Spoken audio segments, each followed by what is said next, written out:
জীবনে যাই করো না কেন নিজের প্রতি প্রতিজ্ঞাবদ্ধ হও। নিজের প্রতি এতটা প্রতিজ্ঞাবদ্ধ হও যেন কোনো ঝোড়ো হাওয়া তোমাকে নাড়াতে না পারে, যেন কোনো মানুষের নেগেটিভ কথা তোমাকে দমাতে না পারে, যেন কোনো মানুষের ছেড়ে যাওয়া, আঘাত দেয়া, কষ্ট দেয়া, দুর্ব্যবহার এগুলো তোমাকে ভাঙতে না পারে। একটা কথা মনে রেখো, এই পৃথিবীতে যতজন মানুষ তোমাকে উৎসাহ যোগাবে তার থেকে অনেক গুণ বেশি মানুষ তোমার জীবনকে ধ্বংস করতে আসবে। বিশ্বাস করো, তোমার আশেপাশে নেগেটিভ বলা মানুষের কোনো অভাব নেই। এমন খুব কম মানুষই আমাদের জীবনে আছে এবং এমন খুব কম মানুষই আমাদের জীবনে আসে যারা আমাদেরকে প্রশংসা করে এবং বলে যে তুমি পারবে, তোমার দ্বারা সম্ভব, হ্যাঁ তোমার উপরে বিশ্বাস আছে। এমন খুব কম মানুষই বলে, এমন খুব কম মানুষই বলবে। শুরুতে কেউ সঙ্গ দেবে না, কিন্তু সময়ের সাথে সাথে যদি তুমি নিজের উপরে কাজ করো, যদি তুমি অন্যের উপর থেকে নির্ভরশীলতা ছেড়ে দিয়ে নিজের উপরে 100% বিশ্বাস রাখো এবং উপরওয়ালার উপরে বিশ্বাস রাখো, নিজের কর্মের উপরে বিশ্বাস রাখো আর নিজেকে বলো যে আমি হার মানব না। জীবন যতই কঠিন হোক না কেন, মানুষ যতই দুর্ব্যবহার করুক না কেন, পিছনে যতই বলুক না কেন যে তুমি পারবে না, তোমার দ্বারা সম্ভব নয়, তারপরেও আমি হার মানব না। দেখো, এমনটা নয় যে ক্লান্তি আসবে না, এমনটা নয় যে সবসময় কাজ করতে ইচ্ছা হবে, সবসময় তুমি নিজেকে মোটিভেটেড ফিল করবে। কিন্তু যখনই ক্লান্তি আসবে, যখনই মনে হবে যে আর পাচ্ছি না, তখনই নিজেকে মনে করিয়ে দাও যে আমি তো ভিড়ের অংশ হতে আসিনি, আমি তো তাদের মতো নই যারা মাঝ পথে হাল ছেড়ে দেয়। একটা কথা মাথায় রেখো, প্রতিটি সকাল কিন্তু তোমার জন্য নতুন সুযোগ এনে দেয় এবং প্রতিটি সকাল তোমার জন্য নতুন যুদ্ধক্ষেত্র। আমি তো বলবো দিনের শুরুটা সুন্দর করো, কারণ সকালটা সুন্দর হলে সারা দিন তুমি নিজেকে সাজাতে পারবে।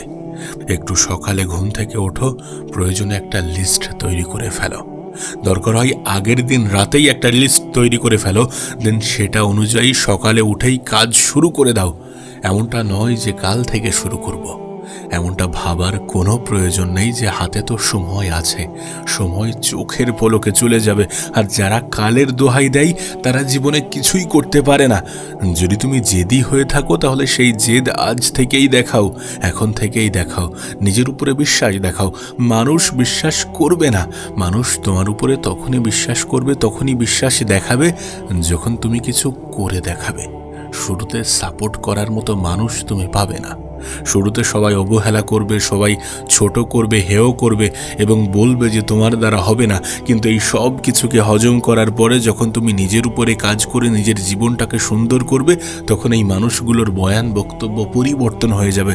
তখন এই মানুষগুলো তোমাকে প্রশংসা করবে, তোমারই প্রশংসা করবে, হয়তোবা এমনটাও বলবে যে আমাদের বিশ্বাস ছিল তুমি পারবে। সবকিছু সময়ের খেলা, সবকিছু পরিস্থিতির খেলা। তোমার পরিস্থিতি পরিবর্তন হলে মানুষের তোমার প্রতি ধারণা পরিবর্তন হতে বাধ্য। তাই মানুষ যাই বলুক না কেন, যতই অবহেলা করুক না কেন, নিজেই নিজেকে বলো যে আমি হার মানব না। পরিস্থিতি কঠিন হতে পারে, মানুষের ব্যবহার তোমাকে কষ্ট দিতে পারে, তোমার মন থেকে এমন চিন্তাভাবনা দু একবার আসতে পারে যে আমার দ্বারা হবে না। কিন্তু এই সকল চিন্তাভাবনাগুলোকে প্রায়োরিটি দিলে, গুরুত্ব দিলে চলবে না। নিজেই নিজেকে বলতে হবে যে আমি হাল ছাড়ব না। নিজের অলসতাকে হত্যা করো, নিজের অজুহাতগুলোকে কবর দাও। মনে রেখো, অজুহাত শুধুমাত্র তারাই দেখায় যারা শুধুমাত্র স্বপ্ন দেখে যায়। তুমি তো শুধুমাত্র স্বপ্ন দেখো না, তুমি তো চাও স্বপ্নগুলো পূরণ হোক, তুমি তো চাও জীবনটা সুন্দর হোক, তুমি তো চাও পরিবারকে ভালো রাখতে। পরিবারকে ভালো রাখতে গেলে স্যাক্রিফাইস করতে হবে, পরিবারকে ভালো রাখতে হলে আরাম ছাড়তে হবে। আরাম তোমার জন্য হারাম যতক্ষণ না পর্যন্ত তুমি লাইফে নিজের জীবনটাকে নিজের মতো করে সাজিয়ে নিচ্ছ। তোমার গল্পের রাজা তুমি নিজে, আর তুমি নিজে যত দ্রুত এটা বুঝে যাবে ততই তোমার জন্য ভালো। তোমার গল্পের লেখকও তুমি নিজে, আর তুমি তোমার জীবনটাকে কেমনভাবে সাজাবে সেটা সম্পূর্ণ তোমার সিদ্ধান্ত। প্রতিটা সকাল তোমার জন্য 2টি করে অপশান খুলে দেয় যে আজকের দিনটা আবারও বরবাদ করে ফেলো, আজকেও সময়ের অপচয় করো, নিজের জীবনটাকে ধ্বংস করো, আদারওয়াইজ এই সময়টাকে কাজে লাগাও, নিজের জীবনটাকে নিজের মতো করে সাজাও। তুমি তো থামার জন্য শুরু করনি, আর যদি এমনটাই হয় যে থামার জন্য শুরু করনি, তাহলে নিজেই নিজেকে বলো যে আমি পারবই, আমি সাকসেস হবই, সফলতাকে নিজের জীবনের অংশ বানাবই। তাতে যাই হয়ে যাক না কেন, যা করতে হবে আমি করব। যতটা ত্যাগ স্বীকার করতে হবে, যতটা বিসর্জন দিতে হবে, যেভাবে সময়কে কাজে লাগাতে হবে আমি লাগাবো। নিজেই নিজেকে বোঝানোটা খুবই গুরুত্বপূর্ণ, কারণ মানুষ শুরুতে বোঝে না, একটু আগেই তোমাকে বললাম। তাই নিজেই নিজেকে বোঝাও যে আমি হারার জন্য শুরু করিনি, আমি ওই অলসতাকে নিজের জীবনে প্রায়োরিটি দেওয়ার জন্য শুরু করিনি, আমি শুরু করেছি জেতার জন্য। তাই জিততে আমাকে হবেই। দেখো, যদি তুমি চাও যে মানুষ তোমার পিছনে ছুটুক, তাহলে নিজেকে ব্র্যান্ড বানাতে হবে। হ্যাঁ, নিজেকে ব্র্যান্ড বানাতে হবে, নিজেকে একটি উদাহরণের মতো করে পেশ করতে হবে। দেখো, যদি তুমি তোমার জীবন নিয়ে সিরিয়াস হয়ে থাকো, তাহলে এই কথাগুলো তোমার সম্পূর্ণ জীবন বদলে দিতে পারে। এগুলো কোনো স্কুল কলেজ তোমাকে শেখাবে না, তোমাকে বলবে না, তোমাকে বোঝাবে না। এগুলো বোঝাই কে? জীবন। এগুলো বোঝাই কারা? মানুষ। জীবন থেকে, মানুষ থেকে যত বেশি পরিমাণে শিখে যাবে না, তত বেশি ম্যাচিওর হয়ে যাবে। আর ম্যাচিওরিটি প্রয়োজন এটা জানা যে মানুষ মানুষের অবস্থানকেই মূল্যায়ন করে। প্রয়োজন এটা জানা যে মানুষ মানুষের অবস্থানকেই গুরুত্ব দেয়, সম্মান করে, শ্রদ্ধা করে, ভালোবাসে। আমি তো বলছি, আজ তোমার কাছে হয়তো বা কিছু নেই, কিন্তু যদি তুমি অর্জন করো, যদি তুমি তোমার নিজের লাইফে চেঞ্জ আনো, মানুষের বক্তব্যের খেলা তুমি দেখতে পাবে। যে মানুষগুলো তোমাকে এত ছোট বড় কথা বলতো, তারা তোমার দিকে তাকাতে পর্যন্ত সাহস পাবে না। শোনো, তোমাকে বলি, তুমি যদি মানুষের নেগেটিভ কথাগুলোকে গুরুত্ব দাও, তাহলে নিজেকে ভুলে যাও, নিজের স্বপ্নকে ভুলে যাও। নিজের ভবিষ্যৎ সুন্দর হবে এমন আশা ছেড়ে দাও, কারণ তোমাকে নেগেটিভিটি শোনাবে। তোমার প্রতিটা কথার মধ্যে খুদ বার করবে, তোমাকে বারবার বলবে যে তোমার দ্বারা হবে না। কিন্তু তোমার মাইন্ডসেট যেন পরিবর্তন না হয়, তুমি যেন নিজেই নিজের উপর থেকে বিশ্বাস না হারিয়ে ফেলো। আমি একটা কথা বলি, শোনো, নিজের ভিতরের আগুনটাকে নিভে যেতে দিও না। তোমার ভিতরের আগুনটাকে নিভে যেতে দিও না, নিজের মোটিভেশন হারিয়ে ফেলো না। আমি বলবো না যে একদিনে সবকিছু হয়ে যাবে, একদিনে সবকিছু হয়ও না। যদি স্বপ্ন বড় থাকে, তাহলে অনেক সময় অনেক কিছু থেকে বঞ্চিত হতে হয়, তাহলে অনেক সময় অনেক কিছু স্যাক্রিফাইস করতে হয়। যখন স্বপ্ন বড়, তখন মেহনতও তো তেমন হওয়া উচিত, নাকি? স্যাক্রিফাইসও তো তেমন হওয়া উচিত। আর তুমি তো বড় স্বপ্ন দেখতে ভয় পাও না, বড় স্বপ্ন দেখা উচিত। কখনো কখনো পরিস্থিতি তোমার হাঁটু ভাঁজ করে তোমাকে বসিয়ে দেবে, কখনো কখনো পরিস্থিতি তোমাকে অনেক কিছু শিখিয়ে দেবে, কারণ আমরা আমাদের জীবনের সব থেকে বেশি পরিস্থিতি থেকেই শিখি। তুমি যদি টমাস আলভা এডিসনের কথা ভাবো, তাহলে তুমি দেখবে যে তিনি কিন্তু একবার চেষ্টা করেননি, তিনি চেষ্টা করেছেন 1000 বার এবং ব্যর্থও হয়েছেন 1000 বার। তিনি তো চাইলে হাল ছেড়ে দিতে পারতেন, আর যদি তিনি হাল ছেড়ে দিতেন, তাহলে তানার গল্প, তানার নাম আমি এখন আপনার সামনে উচ্চারণ করতাম না, আমি এখন তোমার সামনে উচ্চারণ মোটেই করতাম না। আমি তার নাম তোমার সামনে বলছি, উচ্চারণ করছি, তার কারণ তার গল্পের মধ্যে স্ট্রাগল আছে, তার গল্পের মধ্যে ব্যর্থতা আছে। তুমি কি মনে করছো তুমি জীবনের প্রত্যেকটা পর্যায়ে সফল হয়ে যাবে? না, জীবনে শেখার জন্য ব্যর্থতা আসবে। ব্যর্থতাই তোমাকে শেখাবে যে কোনটা করা উচিত নয়, ব্যর্থতাই তোমাকে বোঝাবে যে কোন বিষয়ে সবথেকে বেশি জোর দেওয়া উচিত। ব্যর্থতা থেকে আমাদেরকে শিখতে হবে। নিজের জীবনকে সুন্দর করতে গেলে, নিজের জীবনটাকে নিজেদের মতো করে সাজাতে গেলে মানুষের কাছ থেকে ঠকতে হবে, ব্যর্থতা থেকে শিখতে হবে, পরিস্থিতি থেকে শিখতে হবে। তারপর নিজেই নিজেকে বলতে হবে যে আমি এত কিছুর তোয়াক্কা করলে জীবনে কিছুই করতে পারবো না। ব্যর্থতা যতই আসুক না কেন, আমি হার মানব না, কারণ হারার জন্য তোমাকে এই পৃথিবীতে পাঠানো হয়নি। তুমি যদি আব্রাহাম লিঙ্কনের কথা ভাবো, তাহলে দেখবে দারিদ্রতা, মায়ের মৃত্যু, ব্যবসায় অবনতি, একের পর এক ব্যর্থতা, একের পর এক ইলেকশনে পরাজয়, কিন্তু তারপরেও তিনি কিন্তু হার মানেননি। তানার জীবনে এতগুলো বিপদ এসেছে, এতগুলো ব্যর্থতা এসেছে, ওই মানুষটার জায়গায় অন্য কেউ থাকলে হয়তো বা আত্মহত্যা করে নিত। আজকের জেনারেশনের কেউ থাকলে অনেকে হয়তো বা আত্মহত্যা করে নিত, কিন্তু তিনি কিন্তু হার মানেননি। এবং এই মানুষটির বারবার ব্যর্থতার পরেও একবারের পরাজয় তানার জীবনটাকে সম্পূর্ণ বদলে দিয়েছে। এই মানুষটার গল্প আজ আমি অ্যাজ এ মোটিভেশনাল স্টোরি তোমার সামনে প্রেজেন্ট করছি। তার কারণ কি? তার কারণ তার জীবনে স্ট্রাগল ছিল। সেই মানুষটার জীবন স্ট্রাগলে ভরা। তোমার জীবন যদি আজ কঠিন হয়ে থাকে এবং তুমি যদি এই কঠিন জীবনের সাথে লড়াই করো, ব্যর্থতাকে স্বীকার করে ব্যর্থতা থেকে শিখে নিজের জীবনকে সুন্দর করো, তাহলে কেন তোমার গল্পটা অন্য মানুষের গল্পের থেকে আলাদা হবে না? কেন তোমার গল্প মানুষ অন্য মানুষকে শোনাবে না? শোনাবে, অবশ্যই শোনাবে। কোনো সাধারণ মধ্যবিত্ত বা নিম্নবিত্ত পরিবার থেকে উঠে আসা মানুষের গল্প যখন খুব স্ট্রাগলে ভরা হয়, তখন সে গল্প এক অন্যরকম রূপ পায়। আর যদি তুমি চাও যে তোমার গল্পটা একটা অন্যরকম রূপ পাক, যদি তুমি চাও যে তোমার গল্প শোনানো হোক, যদি তুমি চাও যে তোমার জীবনের গল্পের থ্রু দিয়ে অন্য মানুষের জীবনগুলো পরিবর্তন হোক, তাহলে পরিবর্তন করো নিজেকে। তাহলে সময়কে কাজে লাগাও, তাহলে নিজের উপরে বিশ্বাস দেখাও এবং নিজেই নিজেকে বলো যে আমি হার মানব না। তোমার কাছে আমি একটা অনুরোধ করব, ভাগ্যের দোহাই দিয়ে যেন কোনো কোণে লুকিয়ে যেও না। আবারও বলছি, শোনো, আমি প্রত্যেকবারই একটা কথাই বলি যে ভাগ্যে কি আছে আমরা জানি না। সুতরাং ভাগ্যের উপরে ছেড়ে দিয়ে হাত গুটিয়ে বসে থাকা আমাদের সাজে না। ভাগ্যে হয়তো বা এটাই আছে যে চেষ্টা করলে পাবে, মেহনত করলে পাবে, পরিশ্রম করলে হবে। আর যদি এটাই লেখা থাকে, তাহলে চেষ্টাই করে দেখো না, পরিশ্রমই করে দেখো না। সময় তো তোমার হাতে ওই 24 ঘন্টাই দেয়া হয়েছে, যেটা একজন সফল মানুষকে দেয়া হয়, যেটাই পৃথিবীর সব থেকে ধনী মানুষকে দেয়া হয়, যেটাই পৃথিবীর সব থেকে শক্তিশালী মানুষকে দেয়া হয়। তাহলে উপরওয়ালা তো তোমার সাথে নাইনসাফি করেননি। তুমি তোমার সময়কে হেলাই হারিয়ে নিজেই নিজের উপরে নাইনসাফি করছো। এটার জন্য দায়ী কে? তুমি নিজে নও।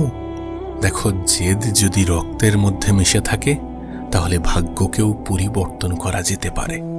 ভাগ্য পরিবর্তন হয় উপরওয়ালা যখন দেখেন যে মানুষটা প্রচুর পরিশ্রম করছে, মানুষটা লড়াই করছে, মানুষটা স্যাক্রিফাইস করছে, মানুষটা অনেক বেশি চেষ্টা করছে, তখন উপরওয়ালা ভাগ্য পরিবর্তন করে দেন। তোমার হাতে তো চেষ্টাই আছে, তোমার হাতে তো লড়াই আছে, তোমার হাতে তো মেহনতি আছে। তুমি চেষ্টা করে দেখো না, নিজের উপরে বিশ্বাস রেখে দেখো না। অন্যরা তো রাখছে না। রাখবে কখন? রাখবে যখন তুমি নিজেই নিজেকে পরিবর্তন করবে। তুমি যদি স্টিভ জবসকে দেখো, তাহলে দেখবে যে তাকে তার নিজের তৈরি কোম্পানি থেকেই বার করে দেয়া হয়েছিল।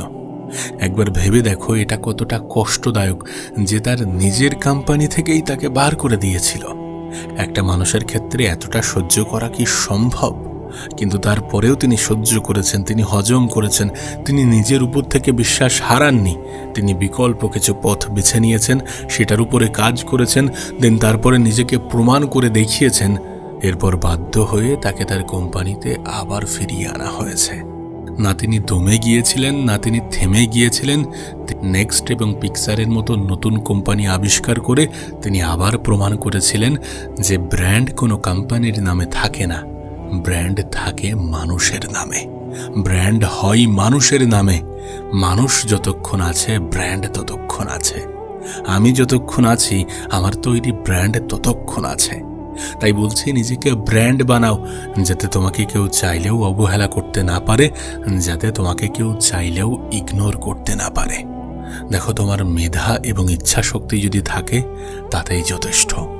আমার কেন জানি না ব্যক্তিগতভাবে মনে হয় যে এই পৃথিবীতে ট্যালেন্ট বলে কিছু হয় না।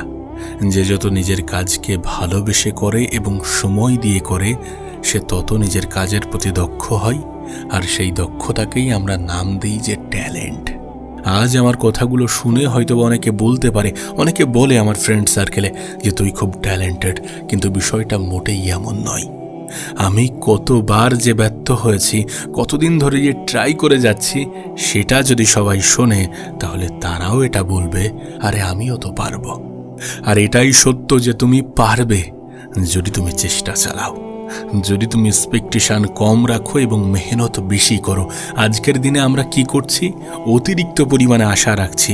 অতিরিক্ত পরিমাণে আশা রাখার কারণে মেহনত করতেই ভুলে যাচ্ছি। আমরা আমাদের জীবনে পরিকল্পনা তো ঠিকই করছি, কিন্তু সেই পরিকল্পনার উপরে সঠিক পদক্ষেপও তো নিতে হবে, সেটা আমরা নিচ্ছি না। তোমার কাছে অনুরোধ করব, নিজেকে এমন উচ্চতায় নিয়ে যাও যাতে যারা আজ তোমাকে অবহেলা করছে, তারা যেন তোমার সাথে কথা বলার জন্য 5 মিনিটের অ্যাপয়েন্টমেন্ট নেয়ার জন্য অপেক্ষা করে। দেখো, ব্যক্তিগতভাবে যারা আমাকে ইগনোর করে, আমি তাদের ওই ইগনোরেন্সগুলোকে অ্যাজ এ ফিউল হিসাবে ব্যবহার করি।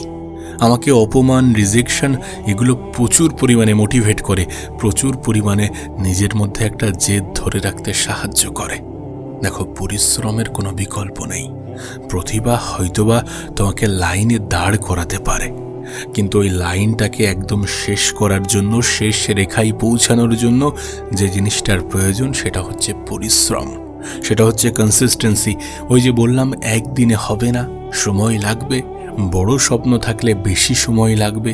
আর আমি তো বলছি, বড় স্বপ্ন দেখো, ছোট স্বপ্ন সহজে পূরণ হওয়ার থেকে বড় স্বপ্ন হাফ পূরণ হওয়া অনেক ভালো।